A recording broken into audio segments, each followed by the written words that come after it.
નમસ્કાર મિત્રો, daily news Gujarati YouTube ચેનલમાં તમારું હાર્દિક સ્વાગત છે. મિત્રો, વાત કરીએ તો હાલ હમણાં સૌથી અગત્યના અને મહત્વના સમાચાર સામે આવી રહ્યા છે. મિત્રો, સોના ચાંદીના ભાવને લઈને મોટી અપડેટ સામે આવી છે. વાસ્તવમાં સોના અને ચાંદીના ભાવમાં 2025માં મોટી વધઘટ જોવા મળે તેવી શક્યતા છે અને તેનો આધાર વૈશ્વિક આર્થિક અને રાજકીય પરિસ્થિતિઓ પર રહેશે.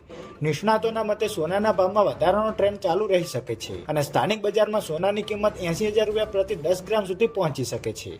સોનાના ભાવ પર અનેક પરિબળો અસર કરી શકે છે. તેમાં ભૌગોલિક, રાજકીય જોખમ, કેન્દ્રીય બેંકો પાસેથી વધતી માંગ, નાણાકીય નીતિ અને મોટા બજારોમાં સામાન્ય માણસની વધતી માંગનો સમાવેશ થાય છે. ભારતીય જ્વેલરી કંપનીઓ 2025માં 16 થી 18% નેટવર્ક વિસ્તરણનું આયોજન કરી રહી છે, જે સોનાની માંગમાં વધુ વધારો કરી શકે છે. ગોલ્ડમેન સેક્સના અહેવાલમાં જણાવ્યું છે કે જો આંતરરાષ્ટ્રીય બજારમાં સોનાની કિંમત $3,000 પ્રતિ અંશ સુધી પહોંચે છે, તો સ્થાનિક બજારમાં સોનાની કિંમત 92,000 રૂપિયા પ્રતિ 10 ગ્રામથી 1 લાખ રૂપિયા સુધી જઈ શકે છે. જેમ કે મધ્ય પૂર્વમાં વધતા તણાવ અને રશિયા-યુક્રેન યુદ્ધની અસર સોનાના ભાવ પર પડશે. તેમજ જો અમેરિકામાં વેપાર યુદ્ધ વધે તો સોનાના ભાવ વધી શકે છે.